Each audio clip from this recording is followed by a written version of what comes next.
Hey everybody, welcome to How to Cello. My name is Paul, and we're gonna do a live stream lesson today of a really good piece called Elegie by Faure. And this one I played, I think, almost 10 years ago, so it's been a minute for me, but it'll be a good refresher for me as well to look over the piece. So first of all, let's talk about what elegy means quickly. That will kind of give us a quick idea into what kind of emotions that we're dealing with.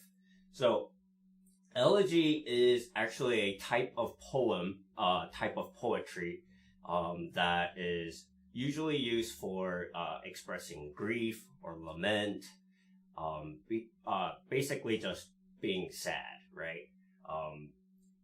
And I think that one, it's not only sadness, I think. It's something that has gone by, passed away, or something has ended, right? So we're gonna deal with those emotions that deal with that kind of themes, right?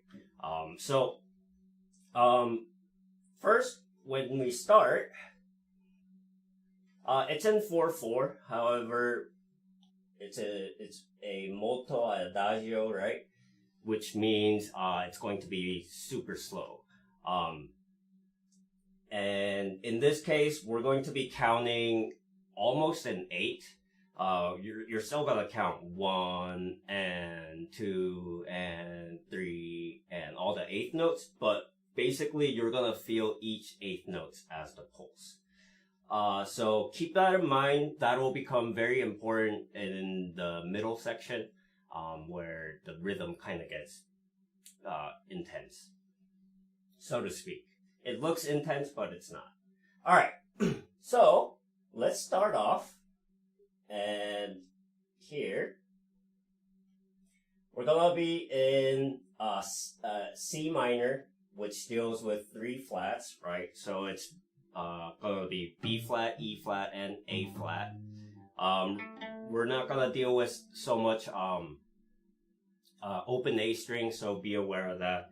Our A flat is going to be usually here in the 4th position of the D string. So keep that in mind. We're gonna start fairly simple. And this is just gonna be in 1st position, basically. Right? So very slowly. 1 and 2 and 3 and 4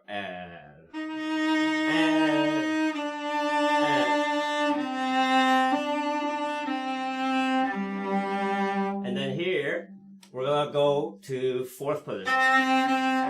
4th position with 2nd finger. And then A flat will be 1. And then we're gonna just shift down 1.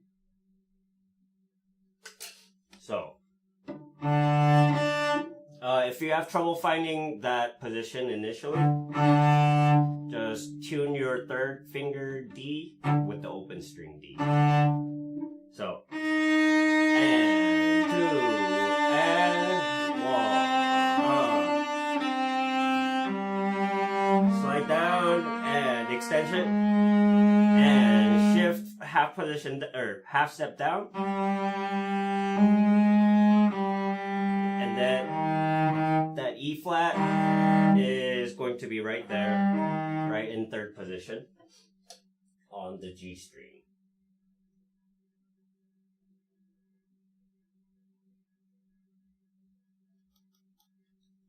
So we're gonna be in G string, and then we're gonna stay on the G string. Like that. So it'll be, and then go go to, so it'll be harmonic, right? But better to press it down. And then shift down to second or fourth position.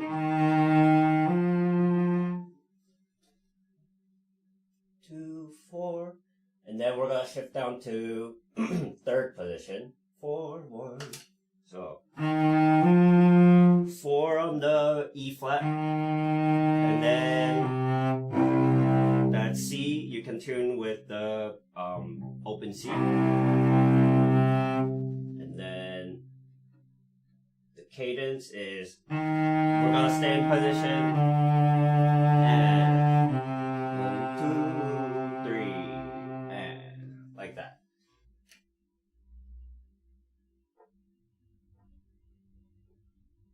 So that is going to be our main theme.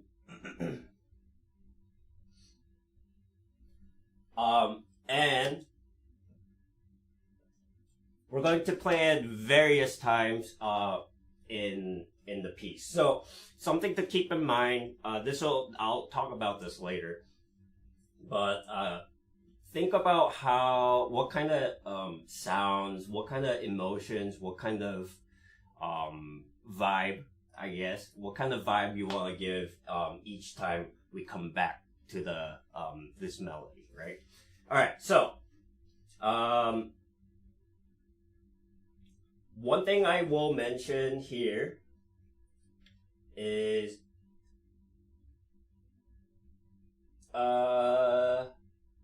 actually I'll mention that later when we talk about different emotion, how to convey different emotion, different sounds and things like that. Let's move on for now. So here, the second time, now that we have the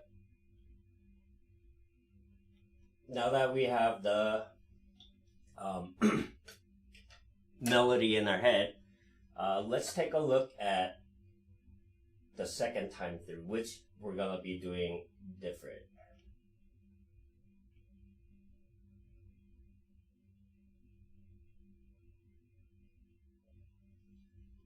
So we're gonna end on the down bow here, and then E flat, we're gonna play on the D string now. Now how you can find that D E flat is you can either do harmonic on with your second finger, and then it's just a half step up, right? I personally like to think about landing on the C here with the first finger. That way your position is already ready for the whole measure, right? So I find the C and then I just plop down the fingering pattern here. So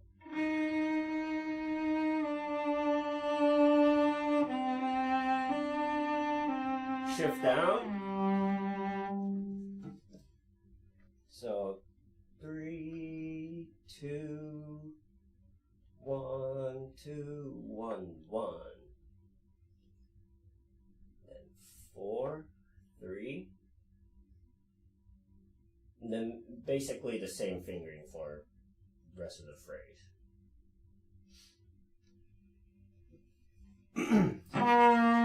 So, and 2, and 3, and 4, and 1, and 2. Sorry, wrong fingering. My bad. Forgot we're doing A flats. That is my bad. So 2 and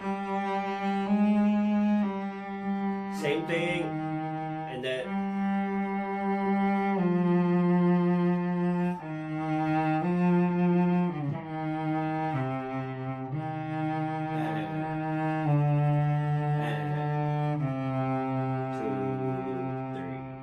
So fingering is going to be the exact same.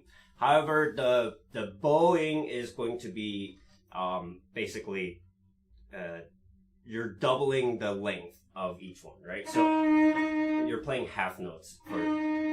So the reason why we're doing that, there's two things, right?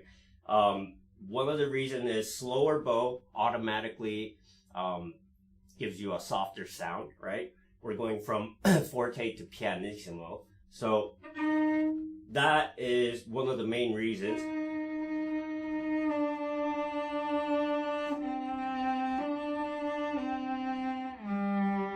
But also, playing that slow, that long of a bow forces you to go slightly lower beyond the middle point of your contact point.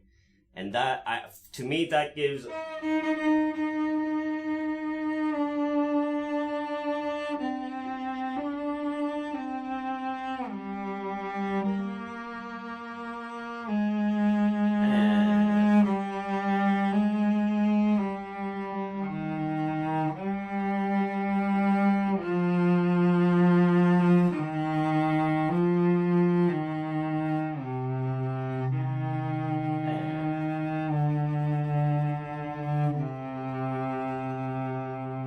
To me, that gives a more intense sound. Even though it's soft, there's an intensity to the sound, right?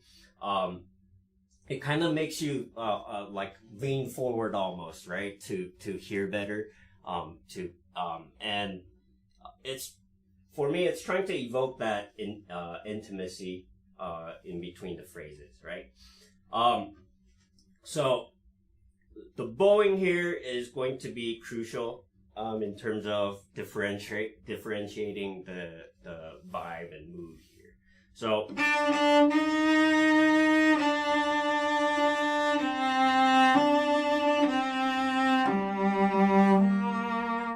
here, basically your left hand is going to be constantly vibrating, right?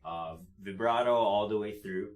And then your bowing is going to be determining the tone of the sound, right? Think about the velocity as well as the pressure that you need to put pressure and the weight that you need to put against the string, right? So the closer to the bridge you go, you have to be heavier, you have to feel heavier and draw the bow slower. Because if you do it too fast, then you start playing ponticello, right? So if you want, and that's going to be really important in this piece, trying to find that resistance and friction point.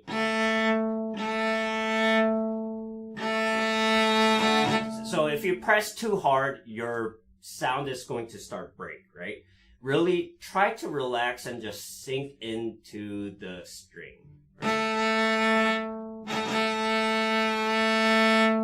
And as you get further out into the middle, try to press down the tip, right? But we're just simply pronating our wrist like that, as well as kind of squeezing our index finger like so, right?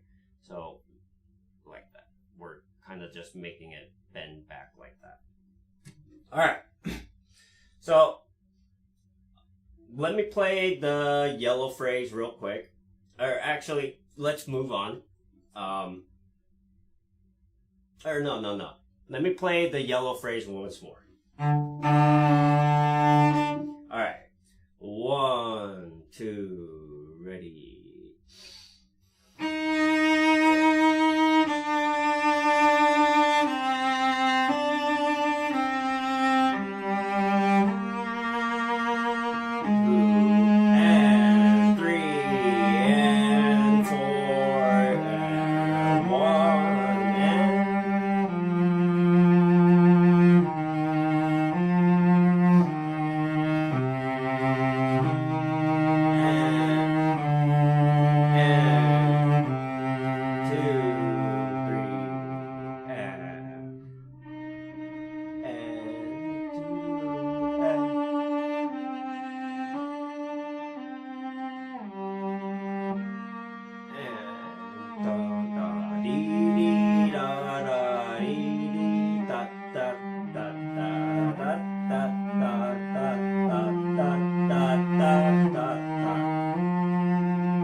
So, very slow. This piece is very, very slow. So I hope you notice the different color that I put in between the two phrases. The bowing is going to be what really determines how those two phrases are going to sound and contrast. All right, so let's move on to the next phrase, which is going to be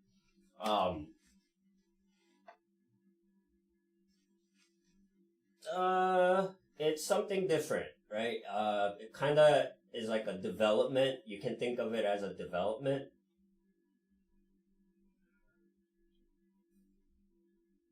So let's take a look.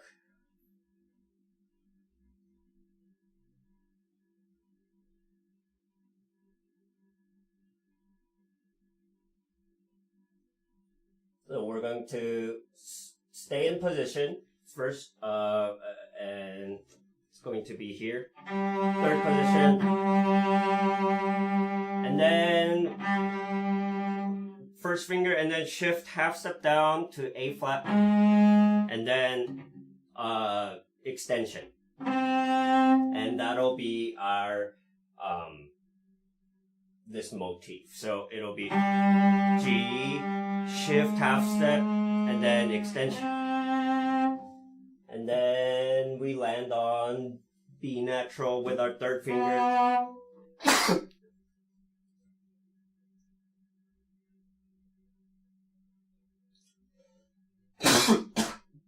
Like so.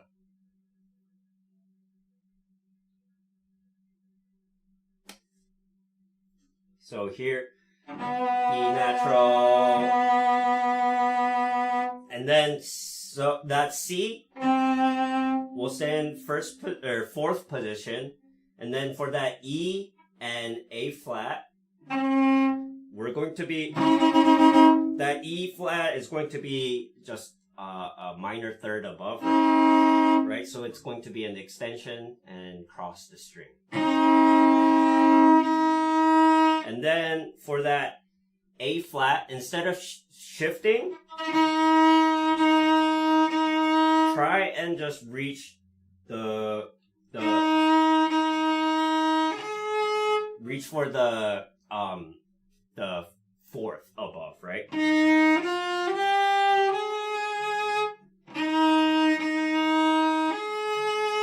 And then third, like that.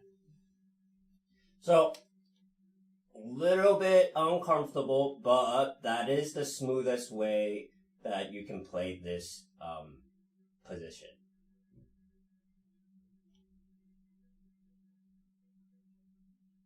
So 4, and then on A string, 1, right? That's a flat. I'm gonna write a flat, and then 4.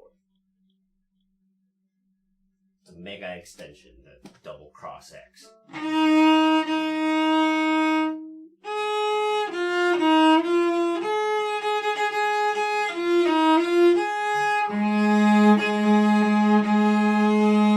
It's essentially the stretch of, it's basically an extension equivalent to an octave, right? Right?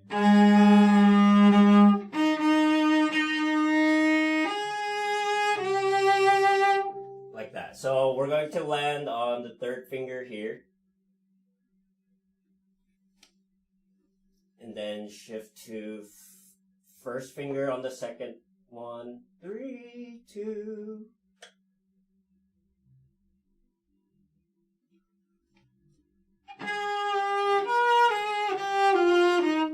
And then shift to fourth position. 4, 2, 1. Extension. 3, 1. Right? That's a B flat.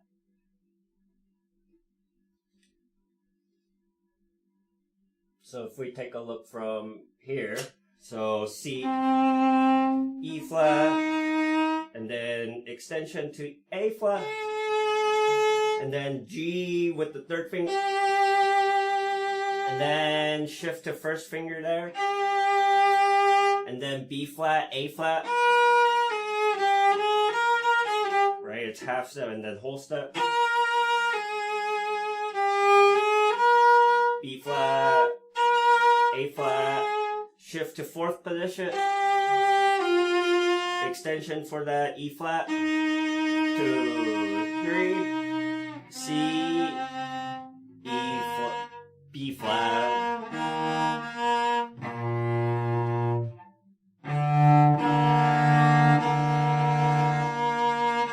Right?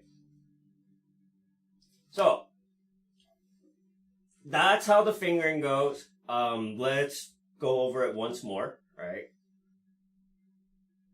So, first finger on the G, on the D string, right? So, 1,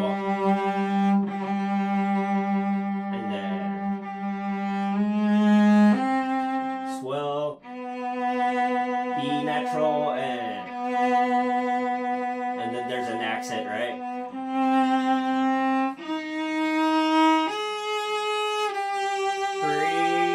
Third finger, first finger, B flat, A flat, shift to fourth position, A flat, E flat, and C, E, B flat. Alright, so that's going to be the fingering. Really, the extensions, I think by this point, I hope the extensions are fairly comfortable. The only weird extension here, for me at least, is that C to E flat. This extension is just not comfortable. It's not, anything that's an open extension. Try to raise your elbow and kind of push it forward, right? If your pinky is not reaching over, right? Try to go around, right? So because really the extension, you're only extending it horizontally. You should never be doing something like this. Right? You should never be, there we go. You should never be angling your fingers. You should always be laterally extending. Right? See how my fingers are staying flat? Like that. Here, I have a pretty crooked wrist, but normally I would say try to flatten it out, but the position here is just awkward. It's naturally awkward. So that's going to be the awkward.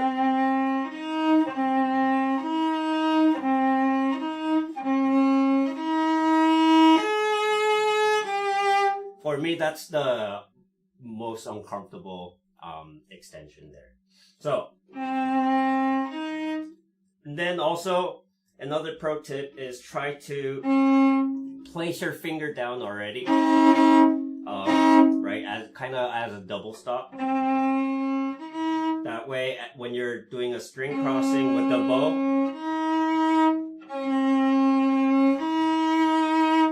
the string is already, the finger is already there, and all you have to do is catch it with the with your bow, right? So that's a hard transition there. Very difficult to make it smooth.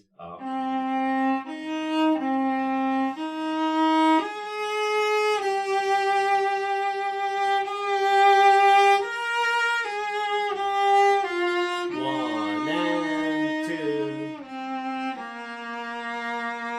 So now next phrase here.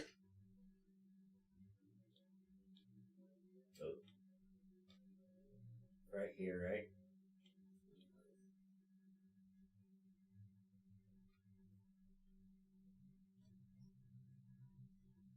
This is kind of like a secondary phrase.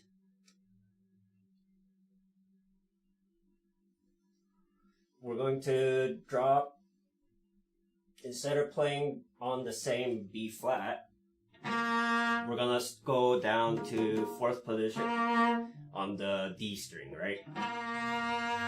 Different color, it's a piano, but it's a different color. And then shift down to 4th finger.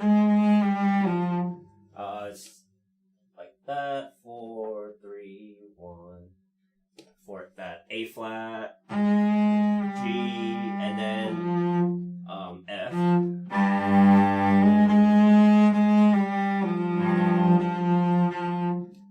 And then we're gonna shift up to F natural here, right? Shift up.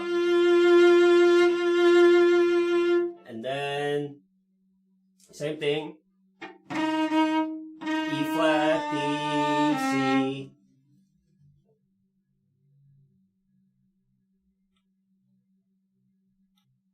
E flat with 4th finger, D with 3rd finger, C natural. And then here.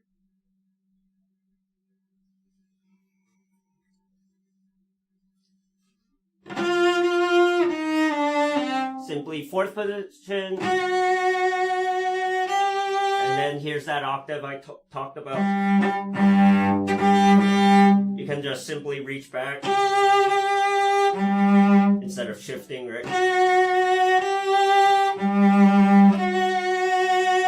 And here, double down bow. And for that last G, we're going to end on the 1st finger. Like that. In order to prepare us for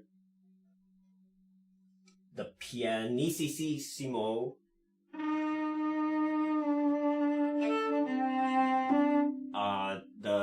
of the theme that we played in pianissimo. So that is going to be the blues section. Blues section is kind of difficult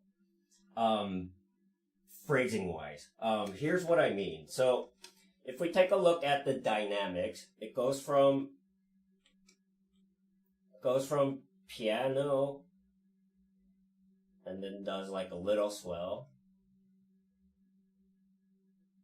and then it goes into crescendo to forte, and then it comes back down, right?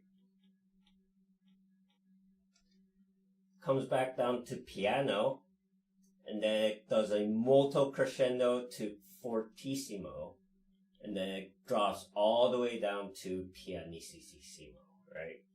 So you kind of have to plan the climax and how the intensity of the phrase and the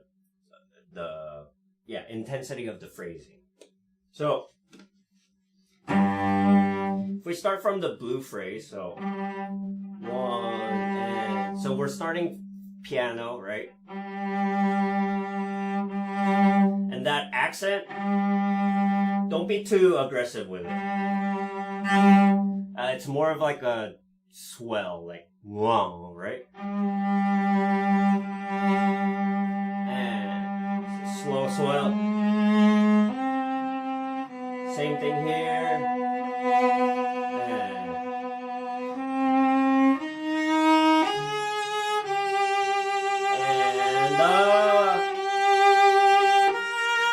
And that's going to be our highest point, right? Or not highest, but one of the climax points. Calm down, relax, and 3, and once again, crescendo, molto crescendo, molto, and fortissimo, and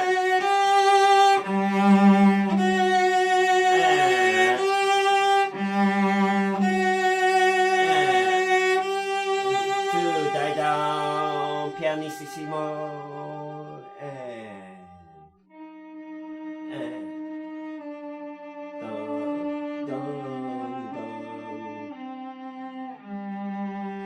Same fingering.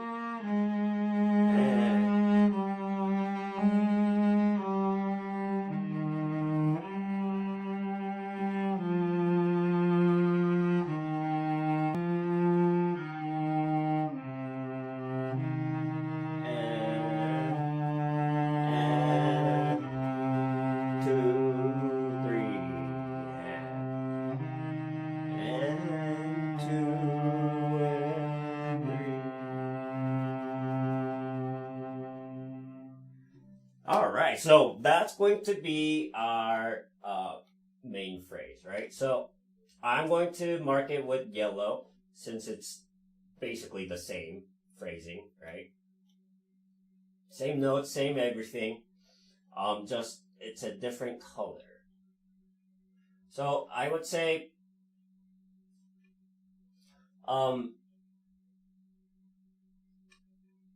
this one is a lot softer, right? So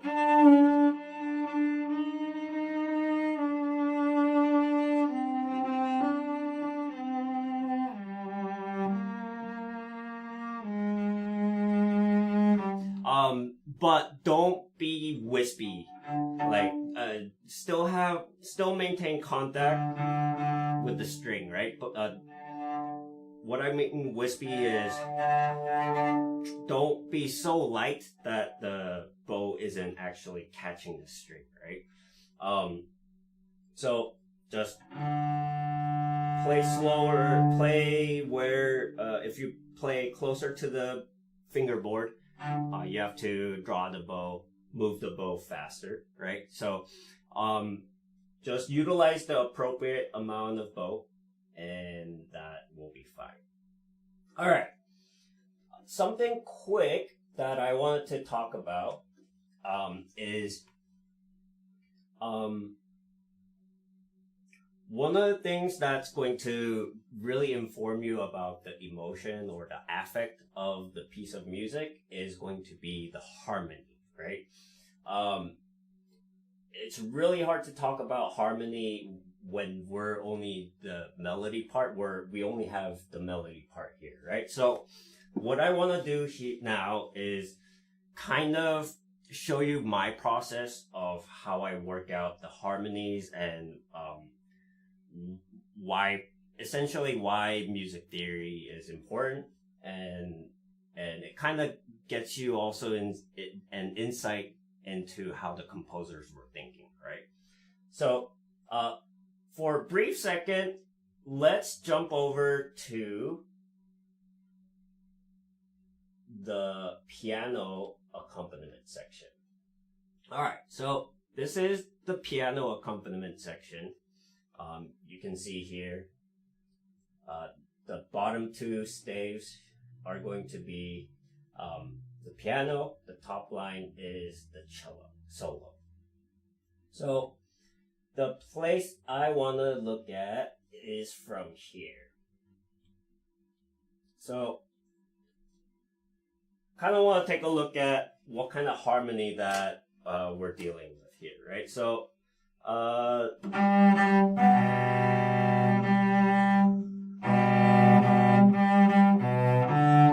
so that's gonna be a G major, right? So basically, when you're figuring out harmony, you're trying to figure out so the notes that go within a certain beat, certain beat makes most sense. If you spell out the chord that is happening there, that's going to give you the harmonic motion, right? The harmony that you're playing. So here, if we take a look at that, that's going to be B natural, D, and G, which is going to be G major. And then next beat, he goes to C, E flat, and G, right? So that's going to be C minor. So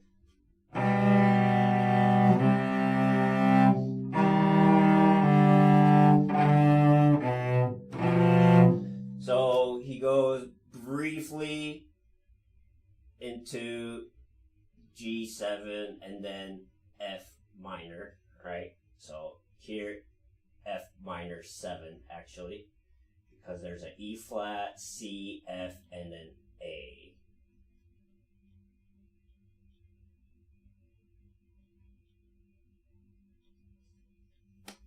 So, and then here it's going to be F, B natural.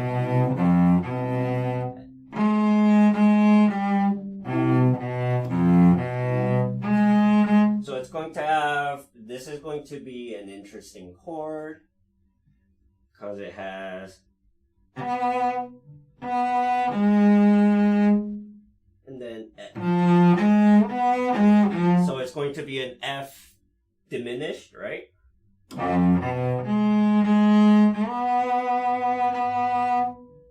So diminished to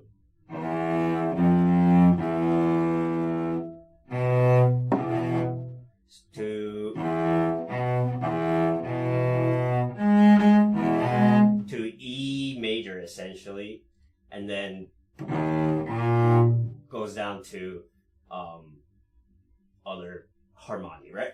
Basically what I'm trying to say is it gets complicated here. And then furthermore here, right? Here it's A flat,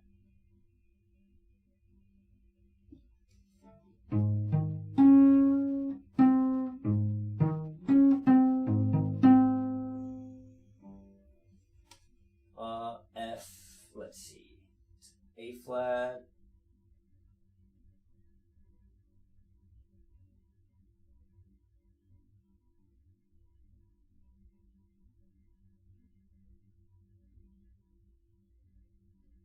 so here is E flat,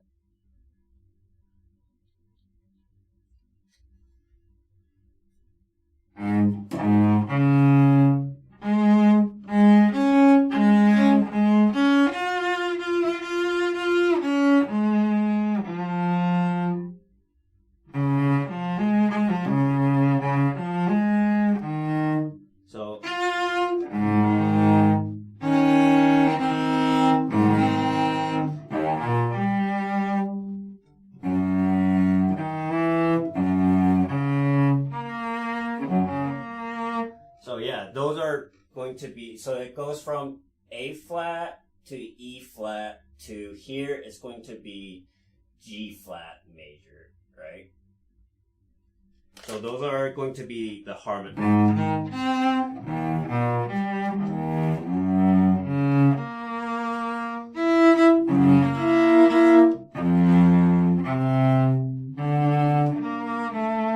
So,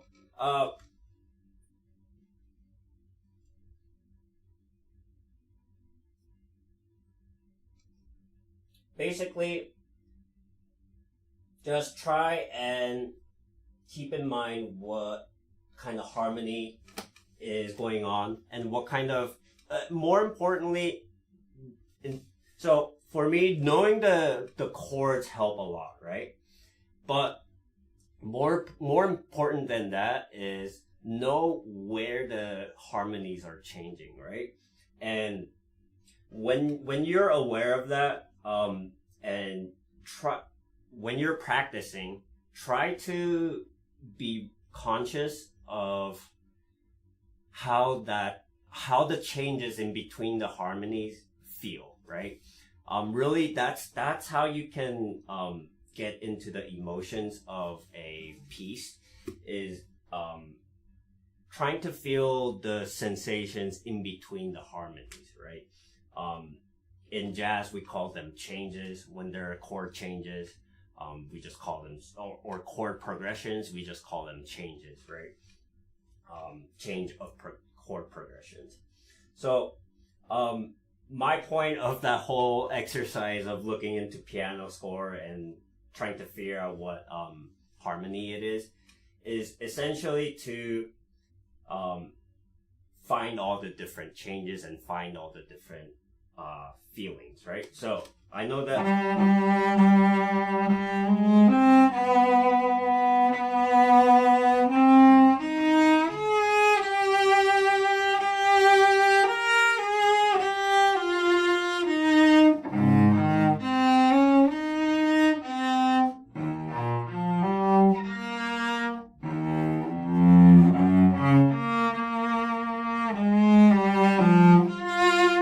So if you know the harmony with the bass note especially, it really helps in terms of what kind of emotion you want to evoke. That's all the thing. So that's one of the reasons why you want to take a look at the piano score while you're practicing your solo part. So hopefully that made sense. Sorry, that was kind of a rant. But let's now move on to the middle section. So this first section is the typical feelings of elegy, right? It's a lament. It's sad. It's kind of it's very melancholy. It's very dark sounding. But then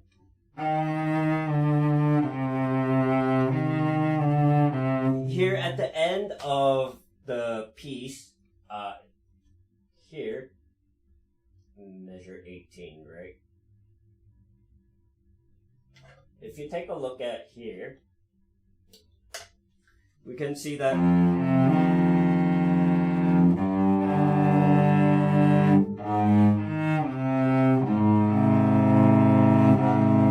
it does, instead of going to,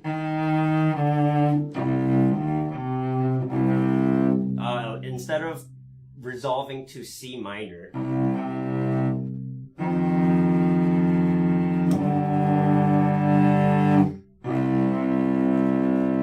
right? Which, according to the theory, it should resolve to the home chord, right? But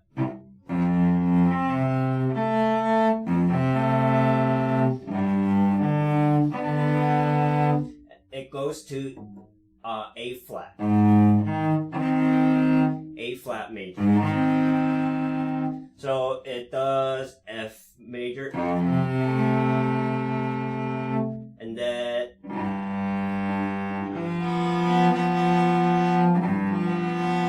G7 to A flat. So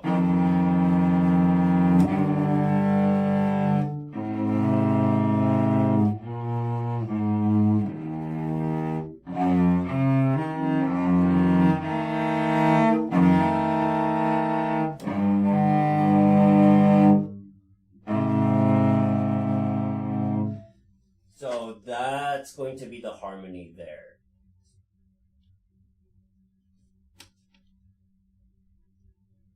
Okay.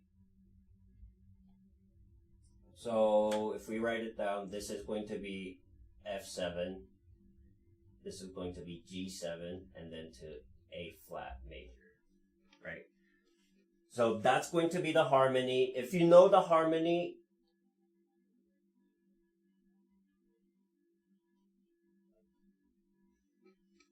you'll know that the phrasing here is to continue on, right? Instead of resolving the melody, so it sounds like you should resolve the melody, like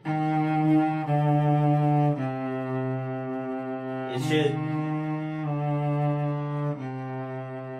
right? It feels like it should resolve, but according to the harmony, it doesn't resolve, right? So it goes.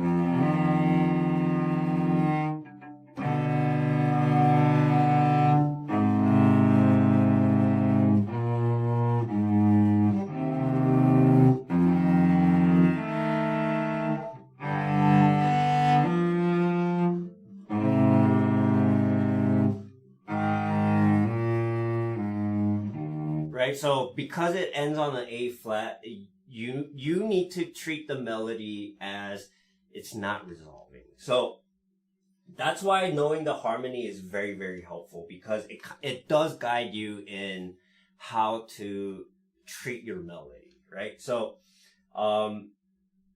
if we take a look at that very last phrase, let's go from.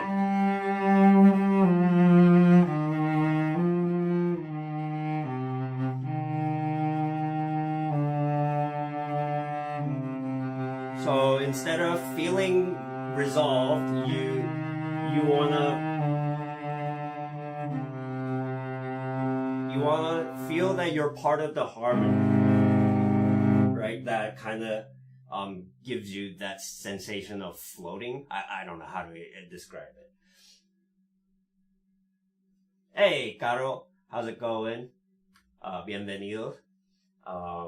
Thanks for tuning in. Thanks for tuning in, everybody. It's really nice to do the stream. All right, so knowing the harmony will also help you determine where the phrasing should go. And the very ending of the second yellow phrase is a perfect example of that. All right, so let's move on to the next section, which is going to be our development section. So this part, I think, if elegy is to express about something that has passed, something that has gone by, it also means that it's in our memories, right? So I think for me, this part, this second melody, I should say, that comes by is, it's rather, kind of, you're reflecting on the past. You're being a little bit nostalgic, or at least that's how I like to, think of it. Hey, Woodside Story, thanks for tuning in. Thanks for being, supportive of me, and I hope these lessons are actually helping you. Alright, so let's talk about this section. So here, if we just take a look at our notes, it's going to be fairly simple, right? I'll just give you the fingering.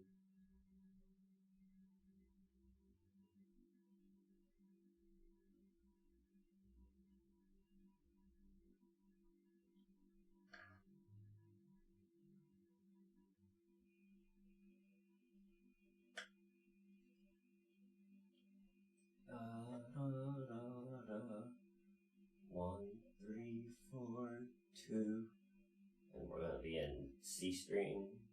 4, 1, 4. There's that mega stretch again.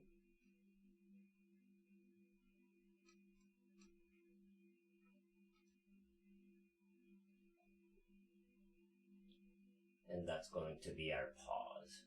Alright, so if we take a look at the notes.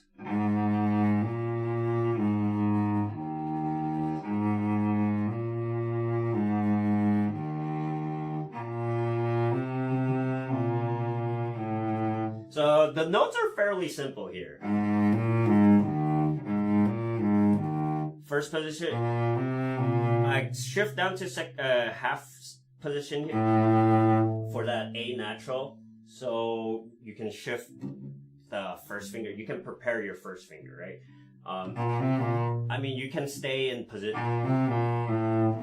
right? And then, but you have to bar the first finger in order to do a smooth shift, smooth connection to the next part. So this is what I mean. So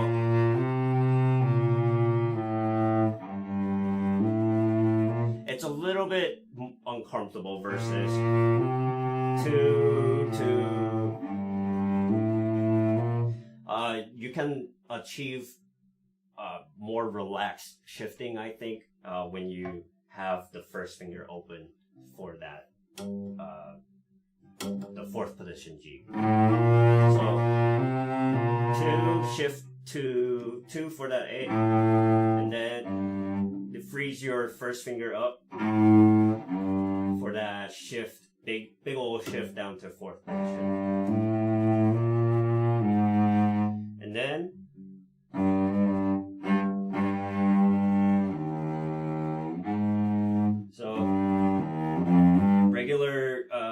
extension, right?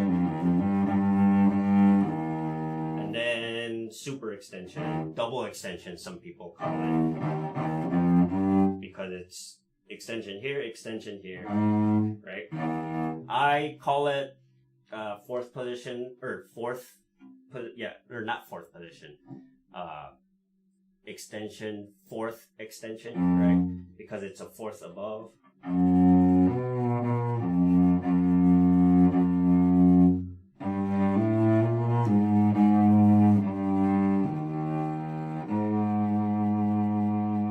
Which sets you up for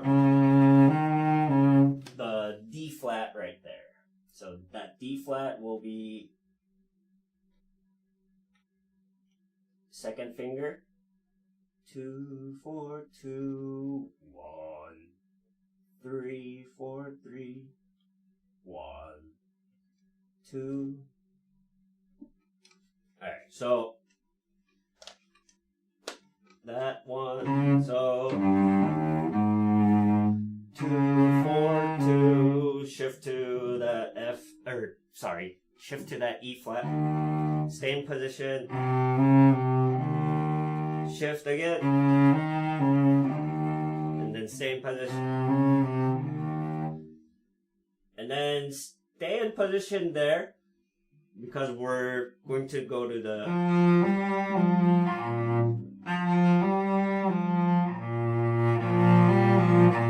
and then, right, and then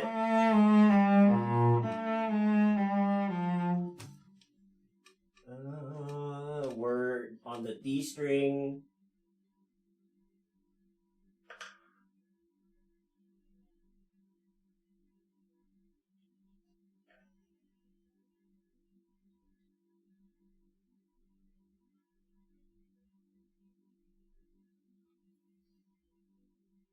Alright, so you might be thinking that part sounds easy. It sounds simple, it sounds easy. Those are simple notes. All true. However, what makes it difficult is the role that you're taking now. So here, now let's go back to the piano part. If we go to the piano part, so we're taking a look from here. That's our green part. You can see that we're basically playing the bass. So first the piano starts, and then we take over, right? Let's mark that, yeah. And then next page, we continue on with our bass line, and the piano's gonna do the bum bum right, the little arpeggiated motif. So you have to lock in with the piano there. You have to lock in with the left hand of the piano. So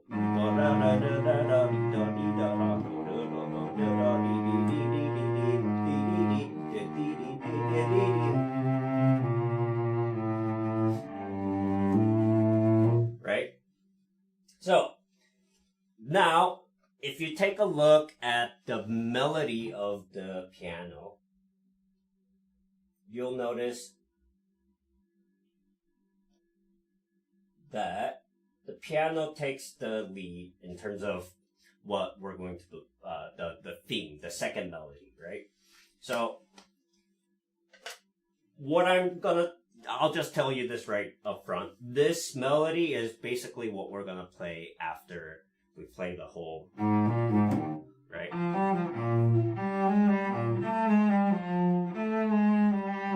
Right, and then we play the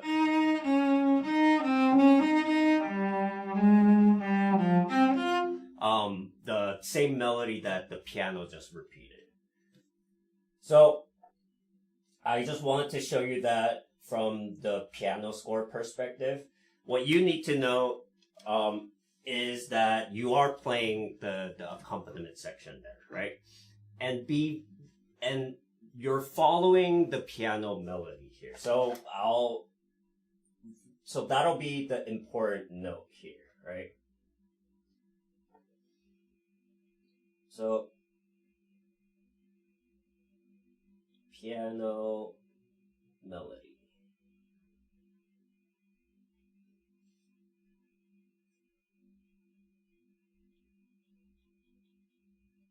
So you're gonna follow the piano melody there. So start of the green section, that opening bar is the accompaniment bar, right? It sets the tone. Do, re, do, do, do. Da, da, da, da, da, da, da, da, da, da, da, da, da.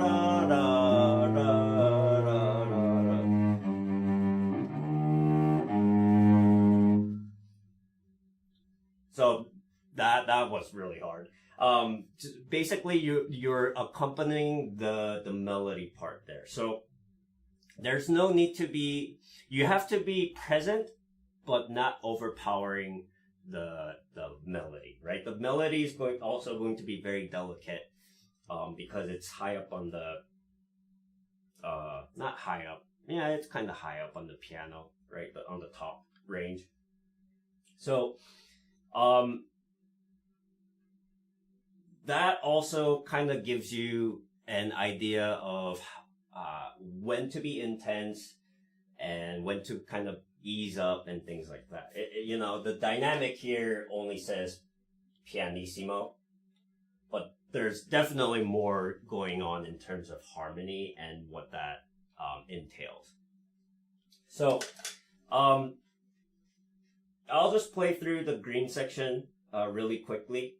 So remember, there's always going to be 16th notes happening. Not 16th notes. 30-second notes. It'll be 30-second notes because there's 4 notes per 8th note. So remember that. Green is going to be 1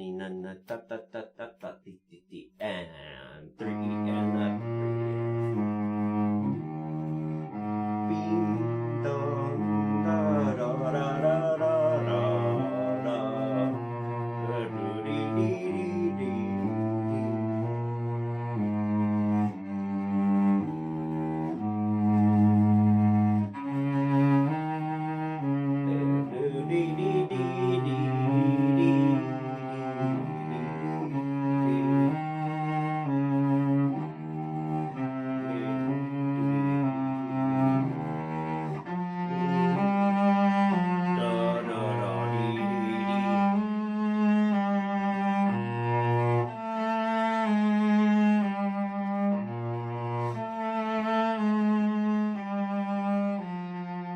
and then here we take over our the melody, right?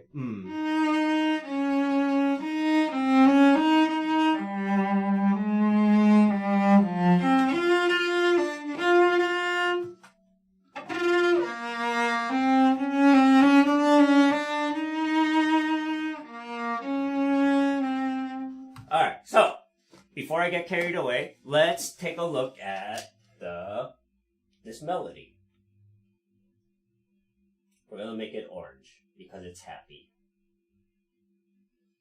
So, as I said before, for me, this part is the nostalgia part, right? When you're reflecting on someone or something that has passed by, right? You try to remember all the good things that happened, right? So, it's I don't know. This part is it's the laying down memory lane, right? It's the walk down lit memory lane. And it's only trying to look out for, I don't know, like the good memories, I would say, right? I think that's a good analogy. So let's take a look at how it goes. It's going to be 4, 2, 4, 1,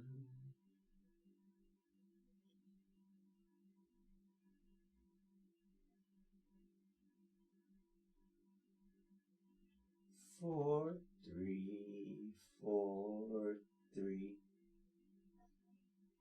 1, 1, 4. We're going to be barring this guy. Alright, so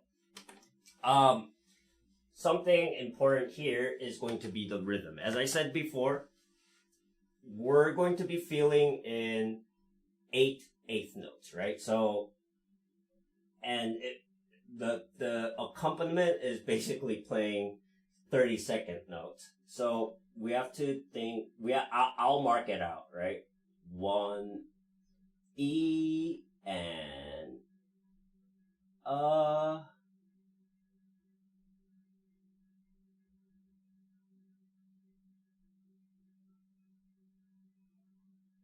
So it'll be like 1, 2, and 3, and da da da. That's our first beat, right? 3, E, 4.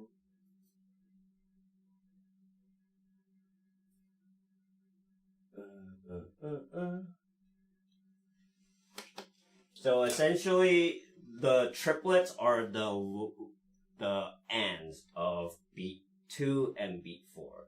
1, 4. So I'm going to count 4. Just think that I'm counting 2 4 beats in one measure. So 1 and 2 and 3 and 4, 2 and 3 and right. So 1 and 2 and 3 and 4. 1, 2,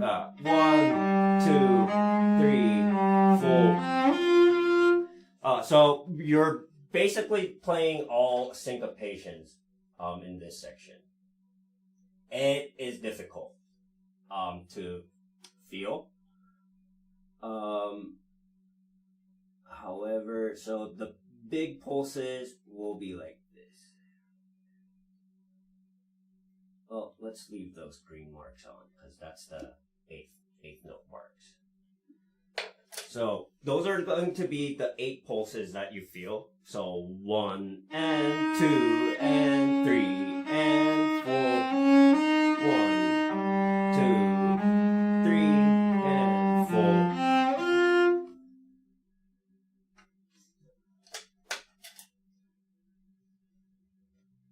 1 and 2 and 3 E or 1 and 2. 1 and 2 and 3, 4. Right?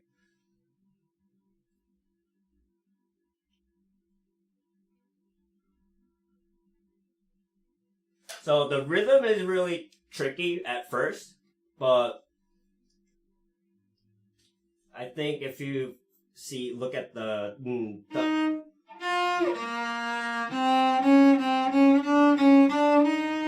I think that's a helpful rhythm. But you're basically playing syncopations, right? So 1 and 2 and 3 and 4, 5, 6, 7, 8. 1, 2, 3, 4, 5, 6, 7, 8. 1. So really think about the pulses. Here, the pulse is going to be the eighth notes. So when you count it, for me, counting is really difficult when you're playing it. So the whole point of rhythm is, for me, this is where like deciphering really comes into play, like actual interpretation and deciphering. Trying to figure out rhythmically what's happening here from the page to sound. For me, that is the process of interpretation, right? Because for me, it's easy, and I'm sure for you guys, it'll be a lot easier to sing back the melody, right? ba da dee da da da da da de dee dee dee dee. If I asked you to like try and sing that back, you can probably sing that back. But trying to figure that out, write it down, right? If you try to transcribe that melody or try to do it the other way around, read it from the page to sound it out, for some reason, it's difficult, right? So try to figure out what's going on rhythmically slowly first, right? How I'm doing it, counting out loud or counting internally, putting on the metronome. All of those are helpful tools to help you figure out what melody you're playing, right? So 1 and 2 and 3 and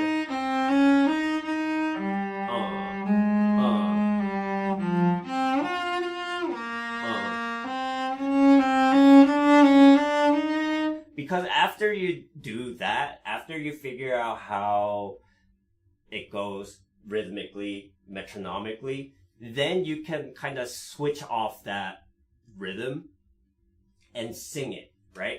I think the easiest way to figure out how you should play a melody is sing the melody. Literally sing it out loud, right? So, and try to mimic how you're singing. So 1 da da dee da da da da da da ba ba ba ba. So right now I'm hearing that I'm putting a little bit more emphasis on the triplets, right? So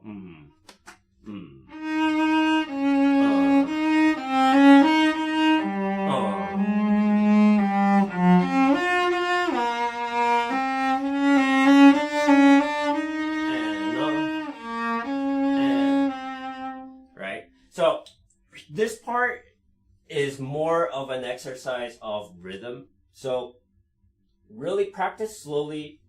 The notes are fairly simple. It's pretty much all in one position. Well, there's shifts obviously, but really try and focus on rhythm and trying to make it melodic, right? All right, so let's go over the next little bit, right? Phrase number 2 of Orange.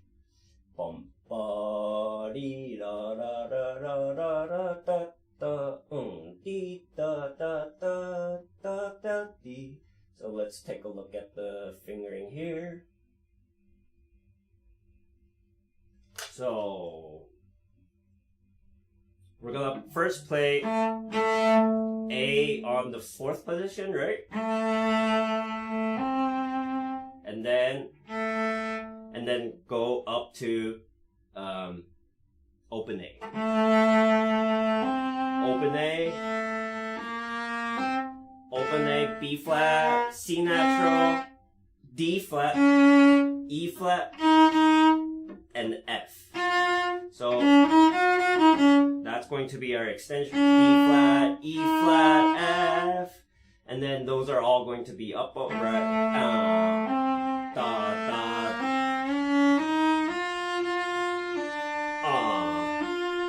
and then here, 1, 2. So this is one on the D, and then shift to F natural, and then G, A flat, C is going to be on the D string. So here, let me redo this. We're gonna break up the notes here. Bowing, excuse me.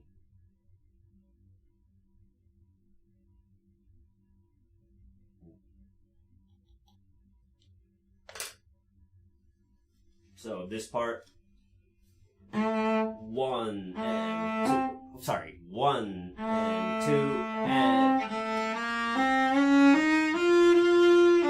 2, 3. Right? Sorry, it's really hard to count and play at the same time. 1, da, da, da, da, da, da, da, like that. Let me put the bow directly direction. Da, da, da, da, da, da, da, da, da, da, da. Then here, da da dee da da dee da dee dee dee dee dee dee dee dee dee dee da dee da da da dee dee da da da da dee da da da da da da da da dum.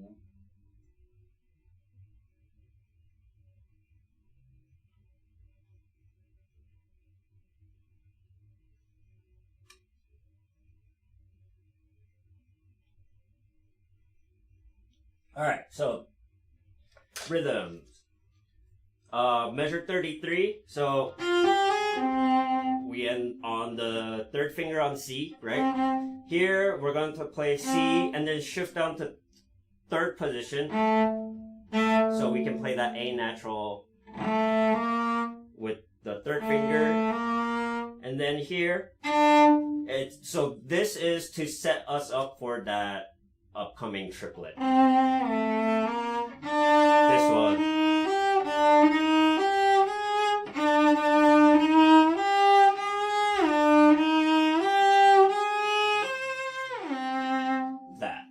That's a pretty gnarly shift.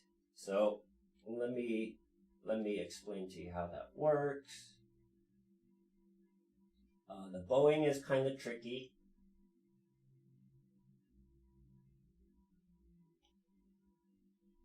But it ain't too bad.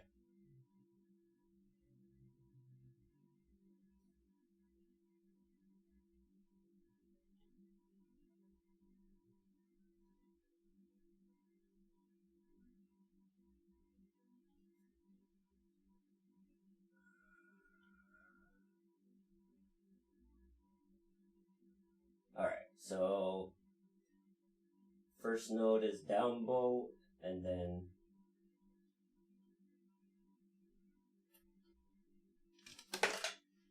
here it's going to be, so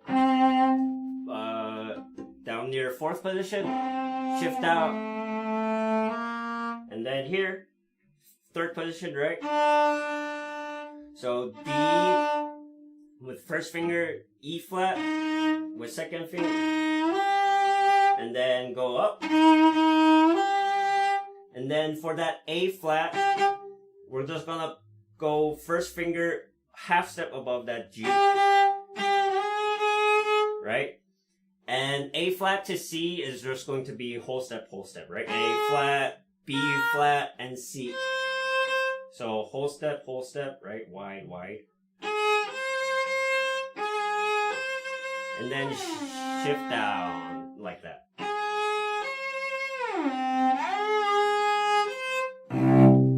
Try to tune it with the open C.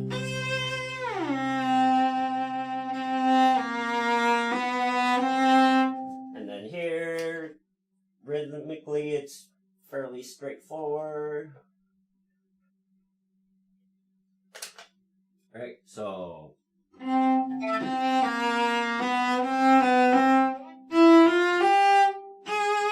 like that. So those orange phrases, I think, is a bit difficult, especially the last two. This one, da da dee da. Da, da, da, da,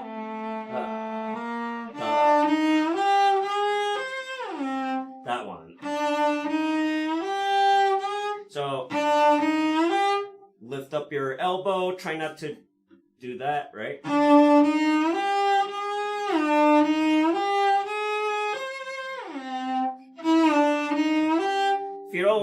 If you don't wanna reach, you can always put your thumb to the side. Like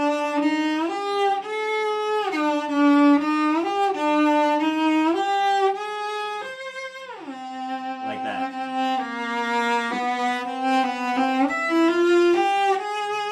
And for that last bit, on that A flat, we're gonna land on second finger. And then fourth finger on that last A flat. That way, this arpeggio thingy, da dee dee.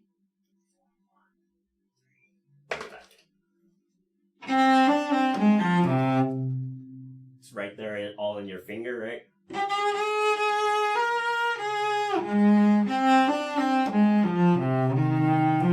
And then here, fourth position, third position, 4, 1, 2, and then,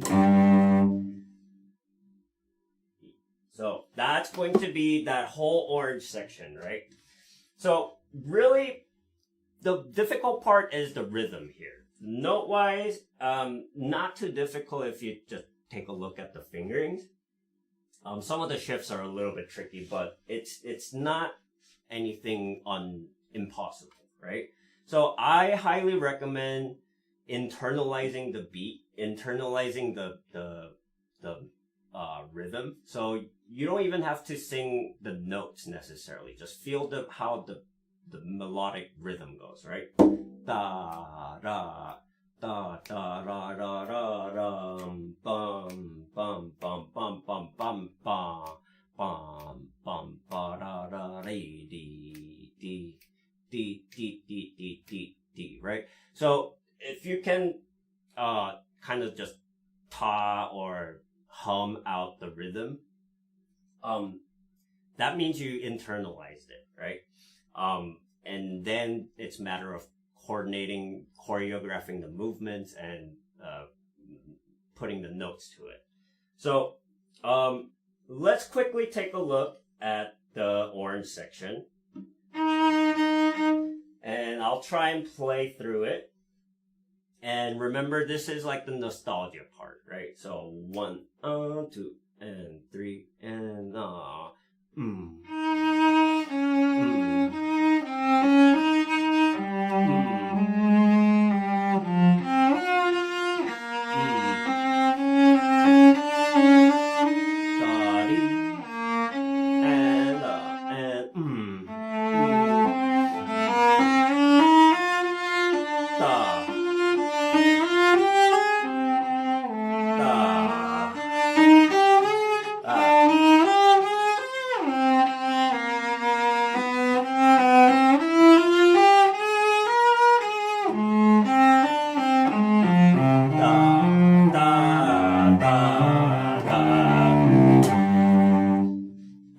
Sorry, I messed up a little bit in the middle, but so here, just feel the pulse. You're playing between the syncopation, like the 8th note syncopation, and the triplets, right? So, once you can feel that, I think you'll be fine. All right, so,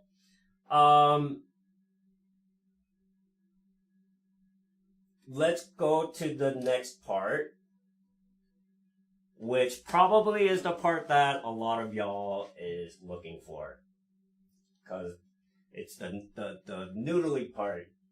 And this part it's hard, yes, but I think you'll find it a lot easier after I show you how I do it.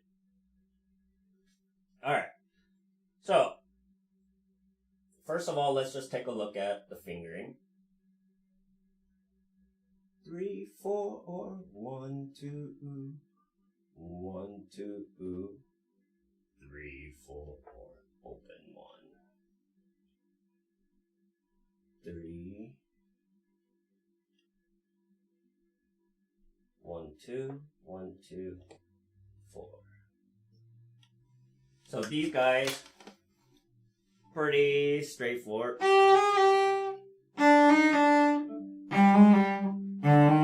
Open. Go back to third position. Right? So slowly ta ta ti ta ta ta ta ta ta.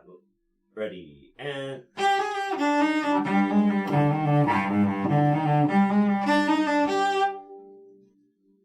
even slower ta dee dee.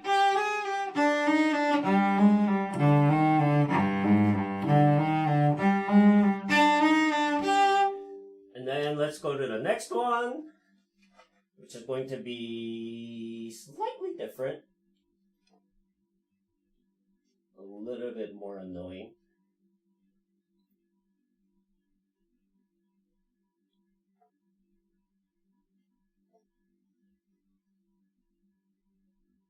Alright, so the second one is going to be this. So it'll be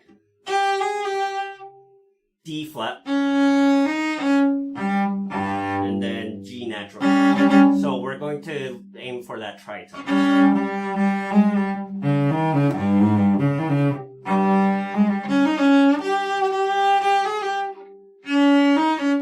So you're always going to aim for the open G or the G in order to tune.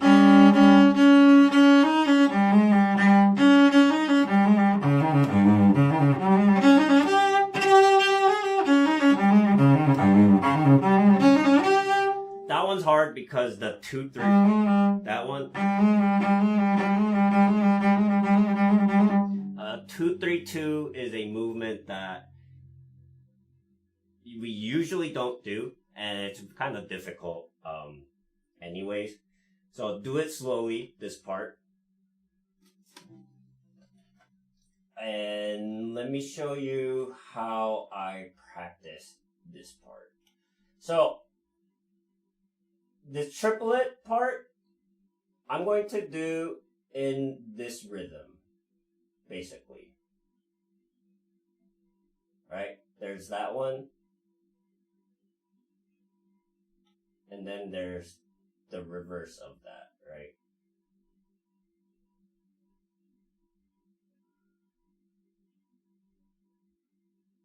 So it's long, short, short, long, short, short, long. So basically you take one of those.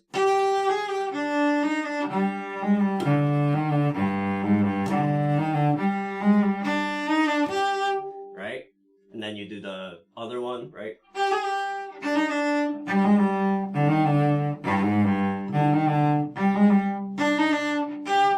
And then you do combination of both, right?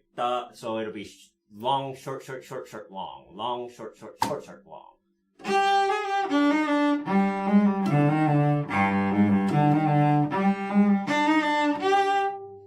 And then the reverse, right? Short, short, long, long, short, short, short, short, long, long, short, short.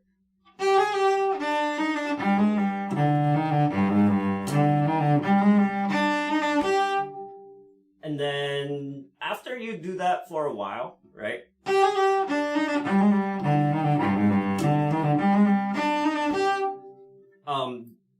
Basically you're playing all the notes, but slightly faster because you're doing it in a 16th note interval instead of a triplet. So when you actually play it in triplet,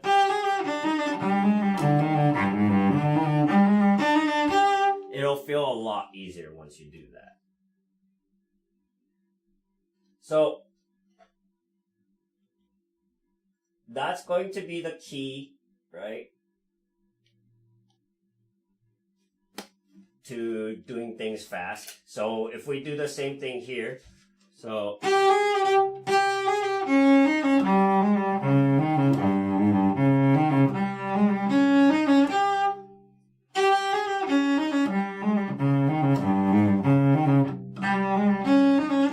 and then the reverse ta ta ta ta ta ta ta ta ta ta ta.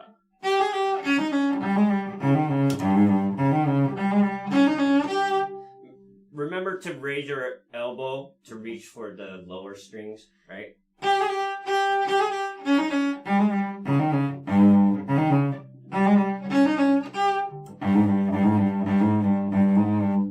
That 2-3-2 is really hard. So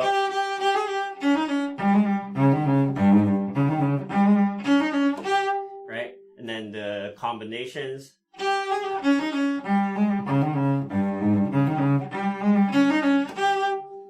The reverse combination.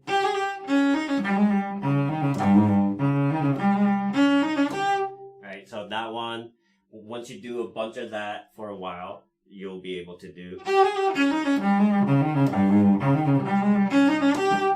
Right, so here, that's going to be the key to playing all of these fast. You have to stay relaxed in your left hand, right? And try to practice without the little mordents. So at first, just practice this. Just landing the first note.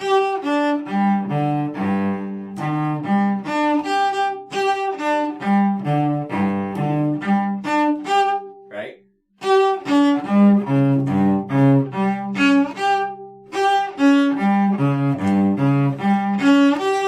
And I would also recommend practicing the bow a little, stay a little bit in the string, right? Because you have to play da da da da da da da. You have to catch all the notes.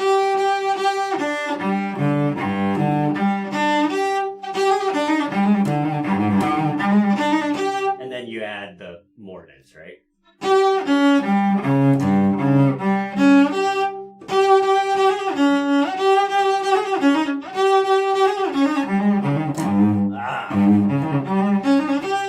That one's hard. The second one is hard. That 2-3-2. So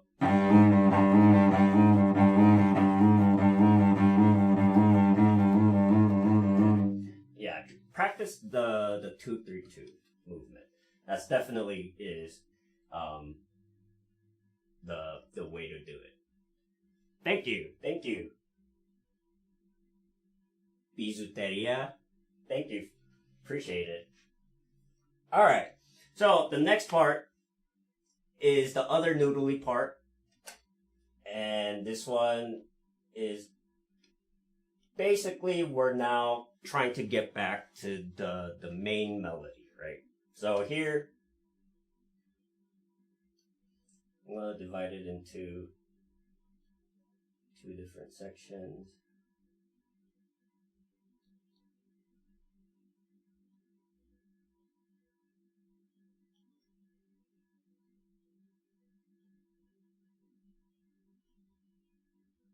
So here, starting down bow. Same, so pretty straightforward fingering, just a scale. E natural, and then shift down to A flat, right? That guy.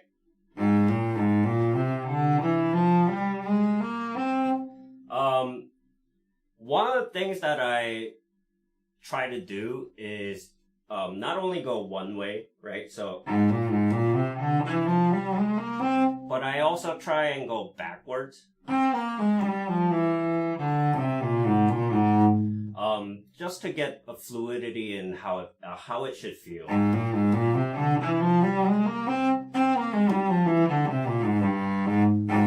So go forward and backwards when you're practicing. So same thing applies here with once you get the note, do the rhythm variations. You can break up the bow. You don't have to do 6 notes, right? Then, well, actually do keep the bow.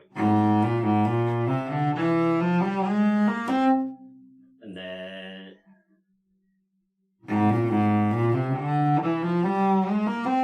backward, right? So in the combination,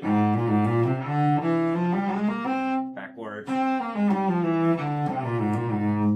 So reverse combination.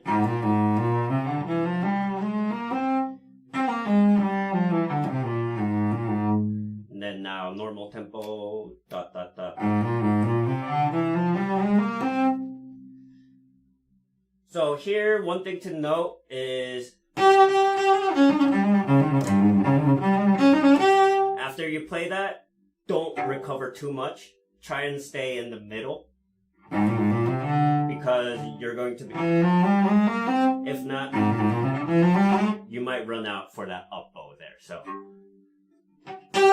and, right? And then this next part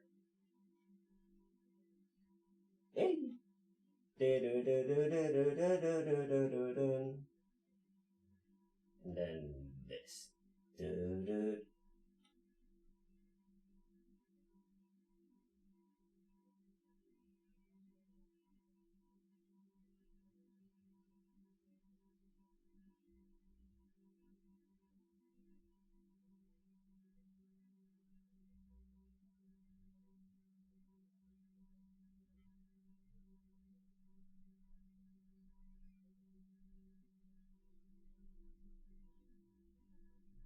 Alright, so this last bit is a little bit tricky, but fear not, you'll be fine.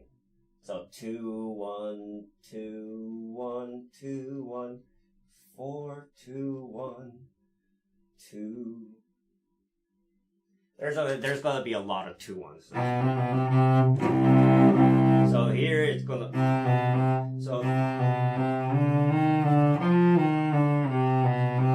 and then it drops to open.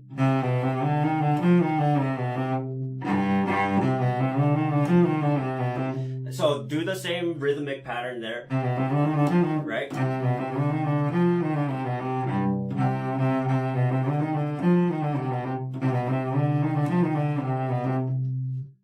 And then here, it's going to be open 1.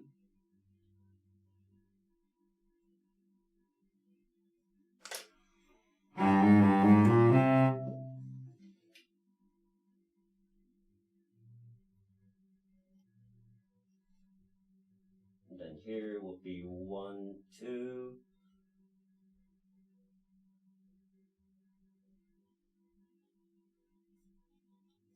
1 2 3 2. So that one is a little bit weird. Go down, and then down again. F. So you're going to be playing down over the 4th position on the G string here. Right, so this is all on the G string. I should probably say that.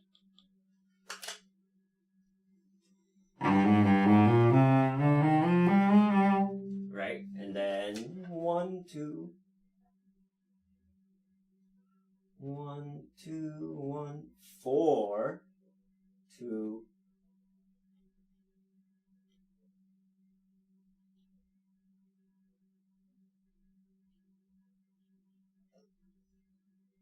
All right, so here.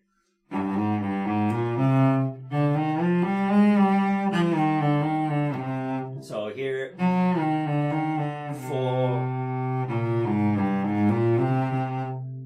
right? So that's going to be one phrase. 1 2 3 4 1 2 1 2 3 4 1. Right? So be very aware of the notes or the rhythm there. So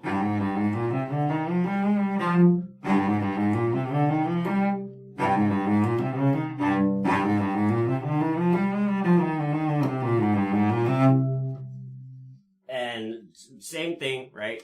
Try to do the rhythm.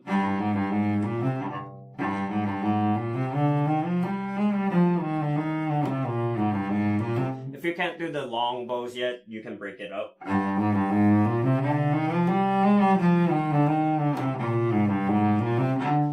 Here, the whole point of those exercises is so your fingers, you're basically programming your fingers to fly automatically.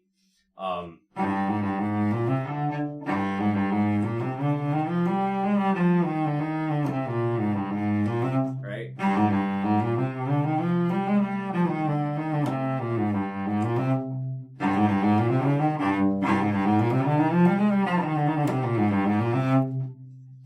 Alright. And then it goes to open 1 2 4. Oh no, sorry.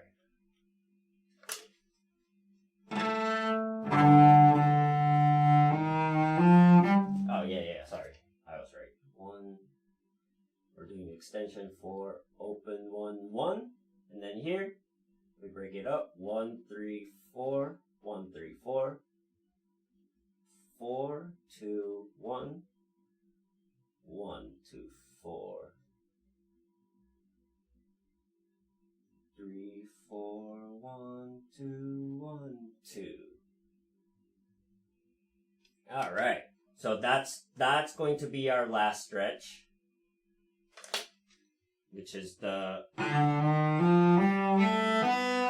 so open E flat, extension F, G, and then shift to so what 1 on the F, 4 4 1 1. Sorry, that's 1 2 over there. This is 1 2. Like that. So this part is a bit difficult.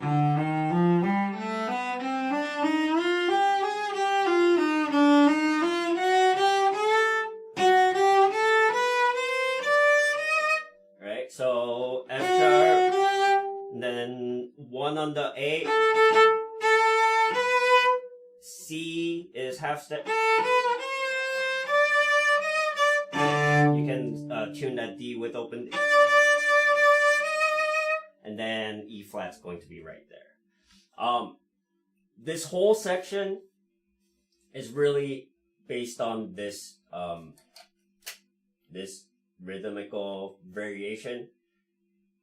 That is going to be your lifesaver.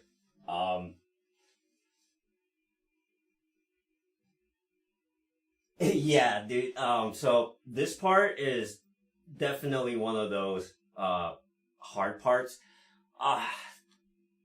The advantage of this fingering, I think, is it utilizes what our fingers are naturally good at.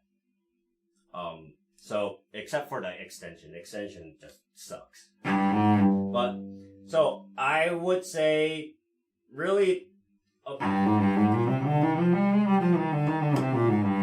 Even that part is pretty natural. The hard part for me is this part. Because they're like the weird shifts, like the 1 1 shifts and the 4 4. So, for example, like that. Shift, shift. That last part is a little bit tricky.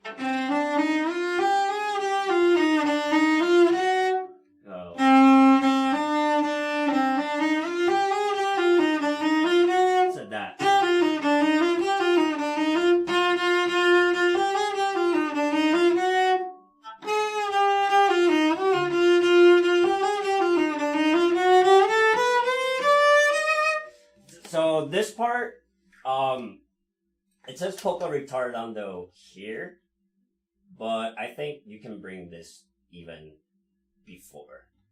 Otherwise it becomes a little bit too fast. So, like kind of too much of an E break almost.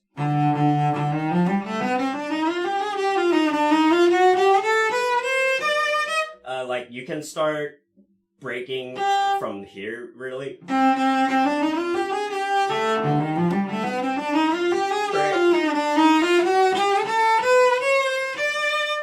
And 2, right? So just be aware of that.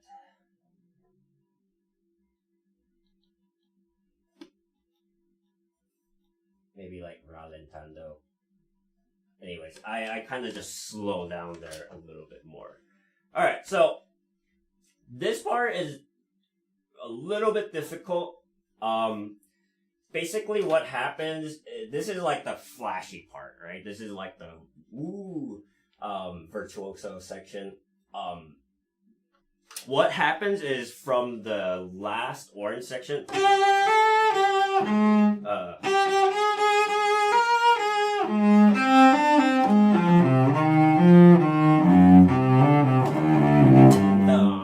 and 3 and 4 and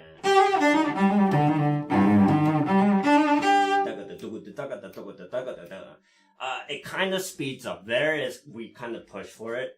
Because before we were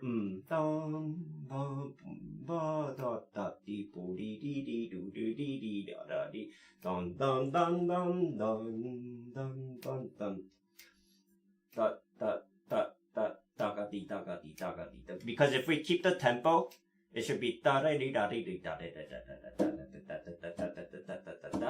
which is too relaxed, right?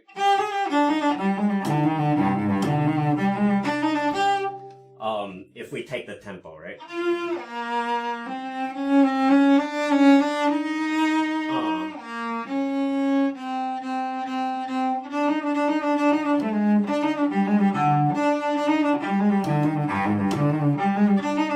So that's why when we get to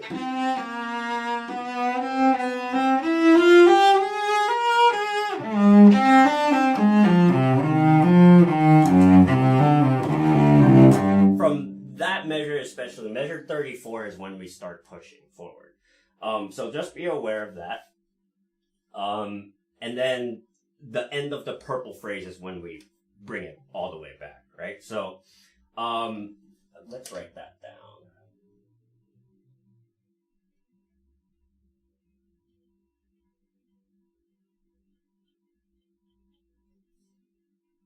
Pull back.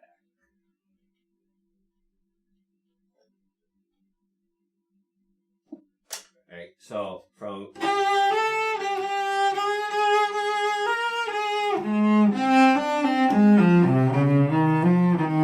faster, 3 and 4 and 2 and 3 and 4 and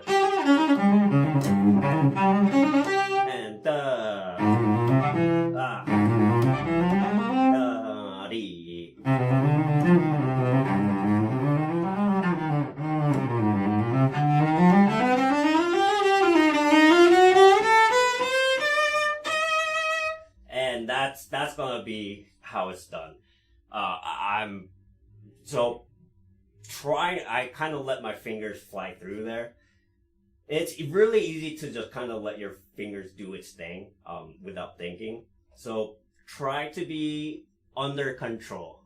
Play under control. Don't let your fingers go by itself, right? That's one of the reasons why we do the slow practicing and the rhythm practicing, so it becomes automatic, right? You don't have to think about it and your finger just moves. However, you have to be conscious of that automaticity, right? It's a really weird sensation, but practice it slowly. Don't be like me right now. Practice it very slowly. Get your fingers nimble and strong enough, right? That's one of the reasons why we practice slowly too.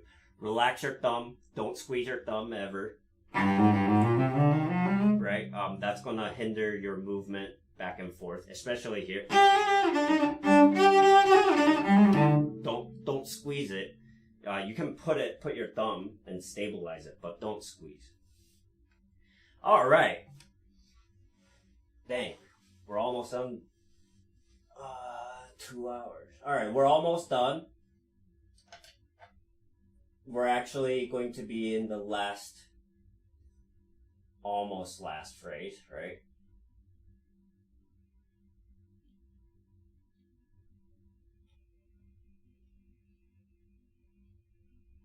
So after the noodly part,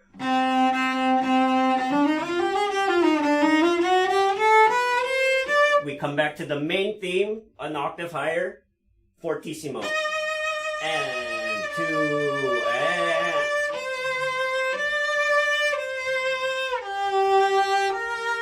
and E, A flat.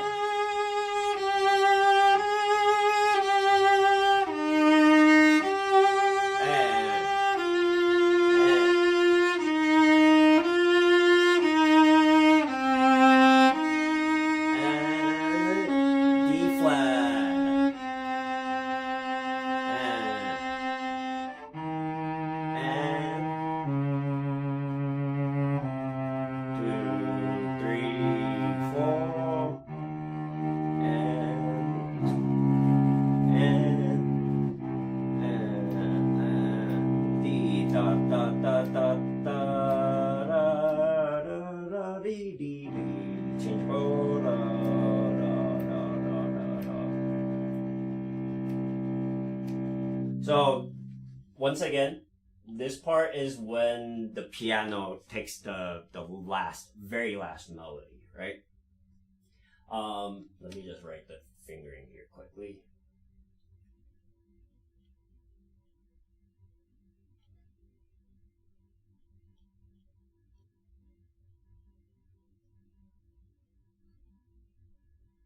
So 3, 2, 1, 2, 1, 1. 3, 2, 1, 2, 1, 1, 4.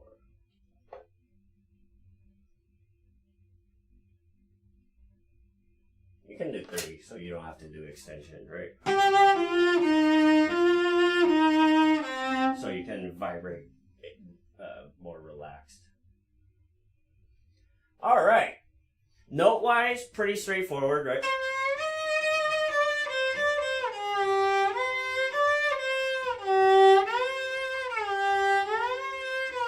Just practice that shit.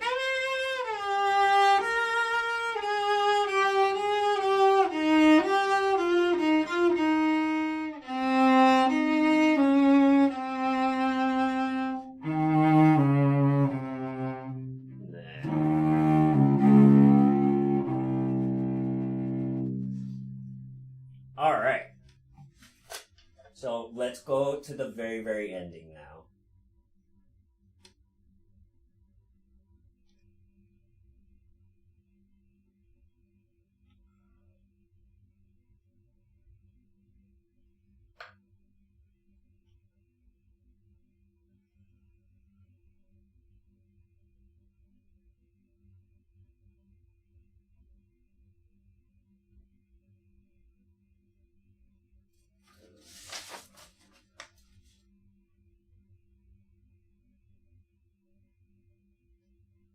Alright, so here we start on the A string. 1,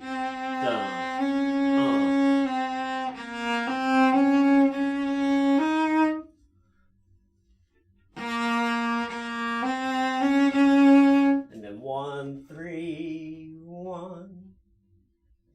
Alright, so D flat, remember there's D flat, F, 4, like that. 4, 1, 4.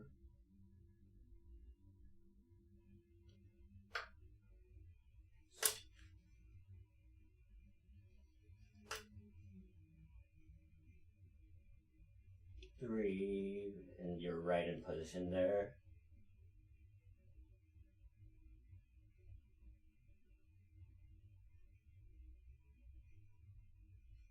One, 2, 4. 1, 2, 2.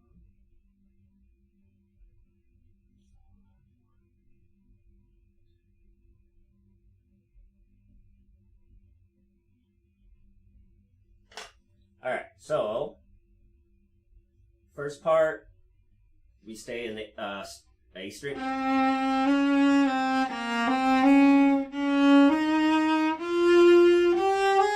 Shift to E flat, C, A flat, and then moving on to here.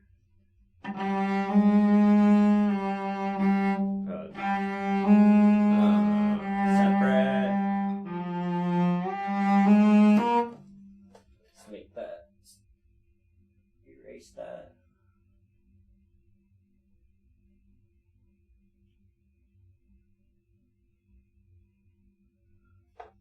So 1,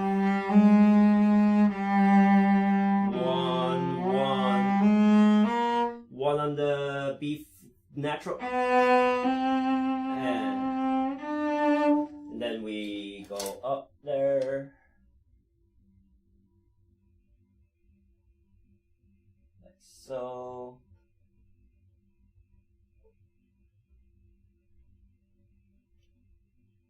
Up bow on this.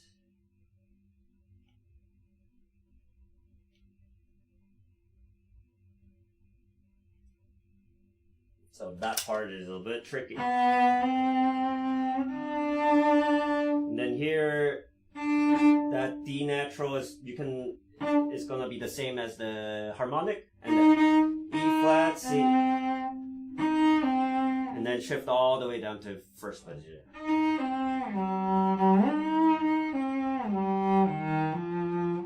And then go back to 3 for that G. And then it's the same thing, same exact thing.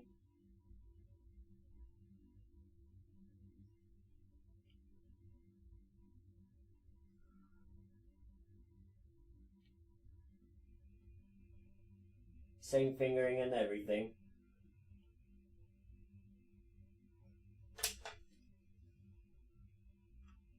So, da, da, da,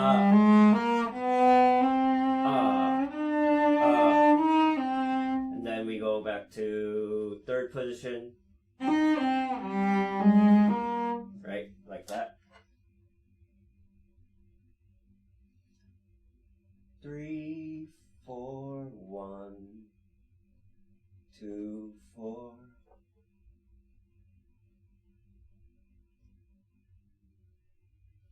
One, two.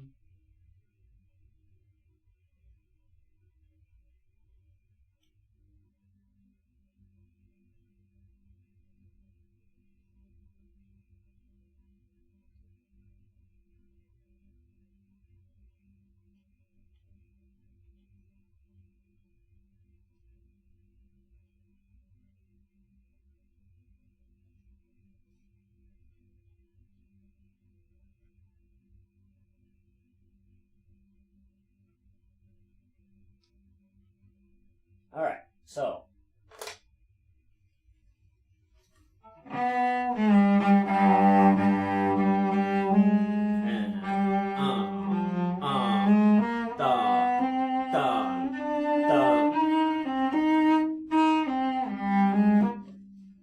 ¿Por qué puse 3?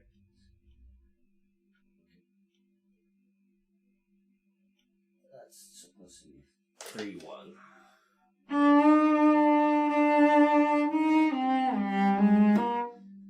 And then goes back to this.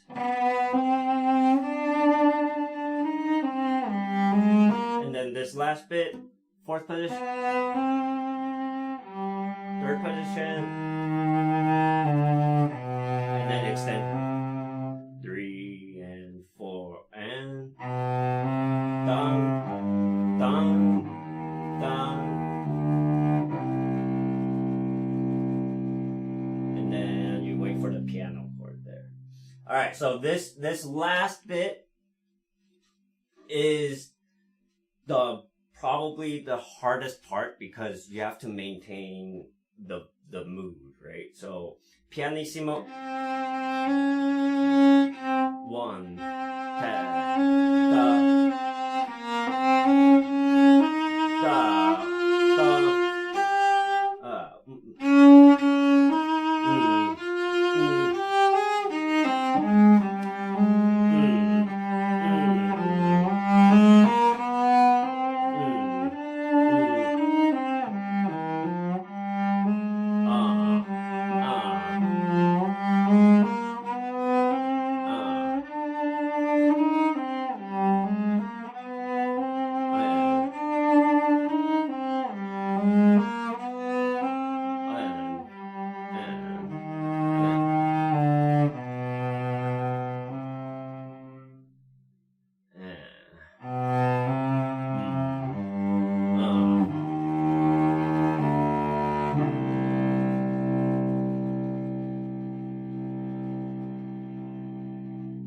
All right. Okay. So that is going to be the fingerings and bowings for Faure. Hopefully, all the little tips and tricks that I'm telling you is going to help you a lot in terms of how to practice this piece. This piece is deceptively difficult. It sounds easy, but it's pretty difficult. So if you have any questions, feel free to drop a comment always. And for now, let me try and play through the whole piece, so that way you have an idea of how it sounds. I did find a YouTube link, like a piano accompaniment from YouTube. I'll share the link of the version that I like. That way you can try playing with the piano accompaniment. It's a pretty different sensation. So, yeah. So here, let me try it without the accompaniment. 1 and 2, 3, 1, 2.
I made a little oopsies in the run section.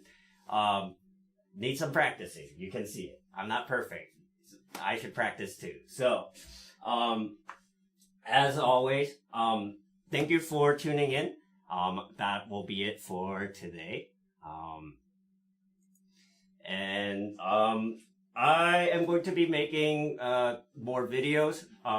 Summertime, right? My work is winding down a little bit. It's gonna be a little bit easier. So hopefully I'll have more time and I'll be doing more consistently over the summer. Okay, so everybody, thank you for tuning in. Thanks for listening. And any suggestions, any pieces that you want me to look at, drop it in the comment. I'll try and make sure to go over it. I know it does take a lot of time, but I do read the comments and try and do all the things that you guys are asking. All right. So thanks for tuning in and happy practicing. See you next time. Bye.